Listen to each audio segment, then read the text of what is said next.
Bonjour les amis, bienvenue dans cette série de vidéos où je vais vous apprendre comment ajouter Python dans les variables d'environnement. La première question à se poser est que c'est quoi une variable d'environnement? La variable d'environnement nous permet d'accéder à une fonctionnalité à partir du CMD, à partir du terminal. Et donc, voici un test. J'essaie de lancer mon CMD en faisant les combinaisons Windows R et ça m'affiche cette fenêtre. Et je n'ai qu'à entrer la commande CMD et ça m'affiche cette interface. Sinon, si vous n'avez pas à faire ça, vous pouvez aller juste ici, chercher dans toutes mes applications et je vais cliquer sur invite de commande et ça va me lancer aussi une autre interface pareille. Et je peux fermer le premier et rester avec le deuxième.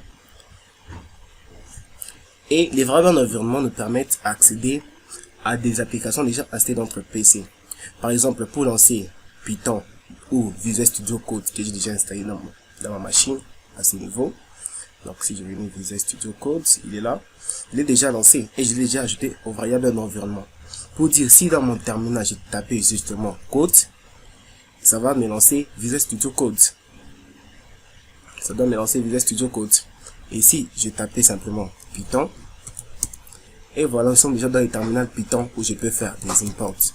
Tout ce que je veux, import OS par exemple, ça importe OS. Alors, comment ajouter Python dans les variables d'environnement? Chez vous, si vous essayez cela, certainement ça ne marche pas. Simplement parce que vous n'avez pas encore ajouté Python dans les variables d'environnement. La première chose à faire, c'est d'avoir Python installé dans sa machine. Donc, il faut d'abord vérifier si Python est installé dans la machine.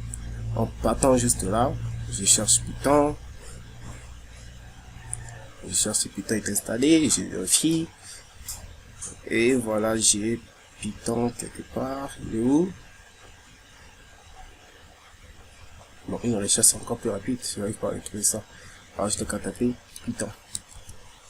Voilà, j'ai un Python 64 bits. Donc, je le lance carrément. Ça me lance ceci. C'est pas grave, même ceci. Ensuite, dès que j'ai lancé Python dans ma machine, où je peux lancer directement l'interface de Python, maintenant là, je lance l'interface de Python l'IDL, qui est plus convivial, voilà, ils sont là. La première chose à faire, c'est trouver où est-ce que Python est installé dans ma machine. Dans quel répertoire est installé Python dans ma machine. Pour le faire, il suffit simplement de faire ces commandes suivantes. Import OS. Ensuite, je fais os.get cwd et puis je fais ça. Qu'est-ce qui se passe? J'ai oublié un truc. J'ai oublié ça. Voilà. C'est ça le chemin qui m'est apparu. C'est ici que Python est installé dans ma machine.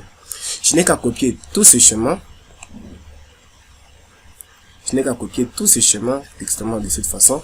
Je fais un clic droit. Copy. Pour dire copier. Ensuite, deuxièmement, qu'est-ce qu'il faut faire? Je fais un Windows E où je lance mon bureau, mon gestionnaire de bureau, mon gestionnaire de fichiers. Je pars sur les clics, sur l'onglet où c'est écrit CPC. Je fais un clic droit. Je pars dans propriété. Une fois dans propriété, je pars dans paramètres système avancé. Donc là, on va montrer mon PC, c'est un Samsung, n'importe quoi, tout ça. Je pars dans paramètres CPC, paramètres système avancé. Je fais un clic droit. Il y aura ces petits menus qui vont apparaître. Ensuite, tout ça, c'est pas vraiment important, ça ne m'intéresse pas pour le moment. Je pars simplement dans variables d'environnement. J'ai fait un clic droit. Nous aurons un menu de ce genre. Nous devons ajouter Python dans les variables d'environnement. Ok, les schémas complets de Python dans les variables d'environnement.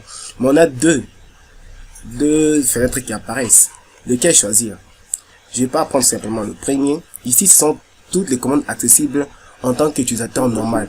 Quand je ne suis pas administrateur de la machine, ou quand je suis un utilisateur autre qu'administrateur, je peux aussi accéder à Python. Là, ça se fait ici. Mais quand tu es administrateur et que tu as un compte, tu peux ajouter ici. Mais tu peux faire la même chose, ajouter et ici et ici. Tout dépend de toi. Dans notre cas, nous allons ajouter ici et ici. Donc, je viens là, je pars au PAF. Je pars cliquer nouveau. Nouveau, j'ai fait un CTRL V de ce qu'on avait collé, de ce qu'on avait copié. Je pars là, je dis coller. Et je n'ai qu'enlevé le dernier trait le chien de caractère là, le petit signe qui est là, j'enlève. Et puis j'appuie le bouton OK. Automatiquement, Python est ajouté parmi les variables d'environnement. Je viens aussi ici, je l'ajoute. Nouveau. Je fais un clic droit, un copier-coller. Je me pointe là, au début. Et je fasse ça aussi. Et quand je fais OK, et voilà, Python est maintenant ajouté dans les variables d'environnement. Comment faire pour tester rapidement? Donc, je n'ai qu'à partir sur mon terminal, je démarre CMD, je tape Python par exemple, et ça lance Python. Vous je tape CMD. Si chez vous ça marche pas Python, essayez avec la commande pi. Chez moi pi et Python ça marche. Ça veut dire exactement la même chose. Sinon vous pouvez encore vous simplifier la vie en faisant juste Windows R CMD. Et puis à partir d'ici je fais pi ou ça me lance pi. Si pi ne marche pas chez vous, je précise encore, si pi ne marche pas, essayez avec le mot-clé Python. Ça peut aussi lancer Python. Vous voyez, ça lance les mêmes Python vu que j'ai mis deux fois. Soit pi, soit Python. On va essayer d'interagir cela avec Visual Studio Code qu'on avait déjà lancé au commencement. Là, c'est un petit code là que je faisais. Quand j'arrive ici au niveau du terminal, je tape Python. Ça me lance Python. N'est-ce pas merveilleux ça? Je quitte. Et voilà. Je peux utiliser maintenant mon code Python dans mon variable d'environnement. Et l'avantage est que, avec Visual Studio Code, j'ai pas qu'à me déplacer. Lui fait tout pour moi.